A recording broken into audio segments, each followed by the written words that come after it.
সুপ্রিয় দর্শক, কাশ্মীরের পাহেলগ্রামের জঙ্গি হামলার ঘটনায় প্রায় ২৭ জন নিরীহ নিরস্ত্র ভারতীয় হিন্দু পর্যটককে বেছে বেছে খুন করেছিল পাকিস্তানি জঙ্গিরা।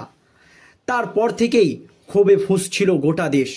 সকলের একটাই দাবি ছিল, পাকিস্তানকে উচিত শিক্ষা দিতে হবে।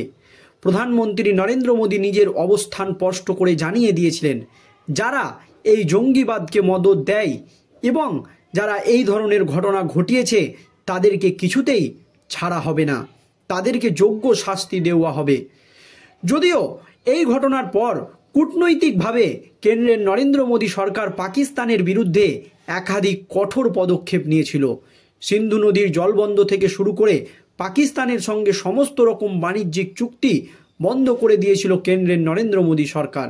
এছাড়া বহির্বিশ্বে একেবারে কোণঠাসা হয়ে পড়েছিল পাকিস্তান, কিন্তু তারপরও দেশের মানুষের ক্ষোভ যেন কিছুতেই কমছিল না। সকলের একটাই দাবি ছিল, পাকিস্তানকে সরাসরি সবক শেখাতে হবে। তখনই তিন বাহিনীর প্রধানকে একেবারে খোলা পাওয়ার দেয় প্রধানমন্ত্রী নরেন্দ্র মোদী, যেতে তারা চাইলেই যেভাবে ইচ্ছা পাকিস্তানকে উচিত শিক্ষা দিতে পারে। তার পরপরই কর্নেল সুফিয়া কুরেশি সহ আরও 2 জন সেনার নেতৃত্বে পাকিস্তানের 9টি জঙ্গি ঘাঁটিকে একেবারে ভারতীয় সেনাবাহিনী ধূলিসাৎ করে দেয়, ধুলোয় মিশিয়ে দেয়। তারপর থেকেই গোটা দেশের নয়নের মণি হয়ে ওঠেন কর্নেল সুফিয়া কুরেশি। কিন্তু এই সুফিয়া কুরেশিকে নিয়ে একাধিক বিতর্ক দেখা দিয়েছে। কিছুদিন আগেই আপনারা জানেন, এই সুফিয়া কুরেশিকে জঙ্গিদের বোন বলেছিল একজন বিজেপি বিধায়ক, যা নিয়ে গোটা দেশ জুড়ে উঠে যায় একেবারে নিন্দার ঝড়। মামলা গড়ায় মধ্যপ্রদেশ হাইকোর্ট পর্যন্ত, গ্রেপ্তারের আশঙ্কা তৈরি হয় তার। শুধু তাই নয়, ওই মন্ত্রী সাথে সাথে সুপ্রিম কোর্টের দ্বারস্থ হয়। ওই মন্ত্রীকে সুপ্রিম কোর্টের প্রধান বিচারপতি জাস্টিস গাভাই তীব্র ভৎসনা করেন এবং তিনি প্রকাশ্যে তাকে ক্ষমা চাইতে বলেন। সেই মন্ত্রী একাধিকবার এই ঘটনায় এই কথা বলার জন্য ক্ষমাও চেয়েছেন, কিন্তু তারপরও সুফিয়া কুরেশির পরিবার প্রধানমন্ত্রী নরেন্দ্র মোদী এবং কেন্দ্রীয় স্বরাষ্ট্রমন্ত্রী অমিত শাহ, প্রতিরক্ষামন্ত্রী রাজনাথ সিংয়ের হস্তক্ষেপ চেয়েছিলেন, যাতে ওই মন্ত্রীকে মন্ত্রিসভা থেকে বরখাস্ত করা হয় এই ধরনের মন্তব্যের জন্য। আর এই আবহে সুফিয়া কুরেশিকে নিয়ে আবারও বিতর্কের ঝড় উঠে গিয়েছে। আবারও একজন সুফিয়া কুরেশিকে নিয়ে একেবারে বিতর্কিত মন্তব্য করেছে, আর সেই জন্য তার বিরুদ্ধে একেবারে কঠোর পদক্ষেপ। ঠিক কী হয়েছে দর্শক শুনুন।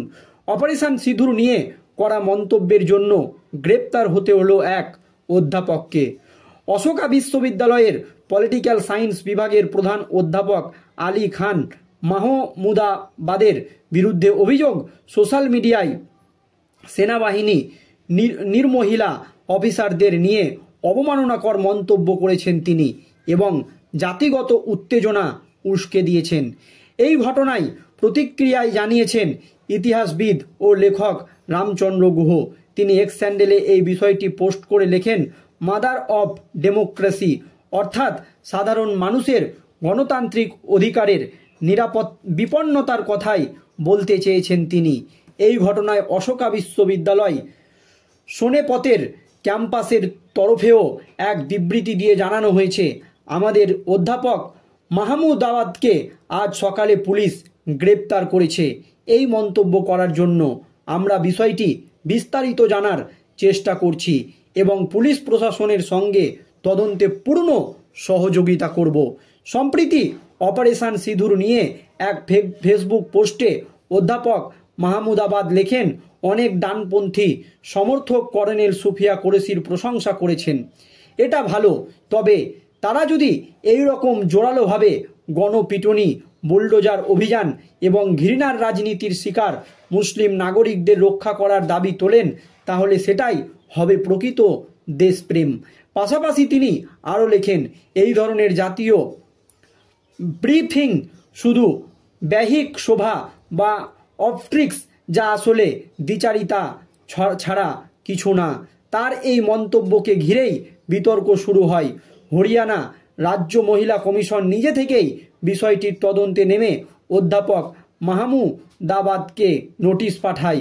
তাদের দাবি, এই মন্তব্য শুধু ভারতীয় সেনার মহিলা অফিসারদের অবমাননা করছে না, বরং সাম্প্রদায়িক বিভেদ ছড়ানোর মতো মন্তব্য রয়েছে এতে।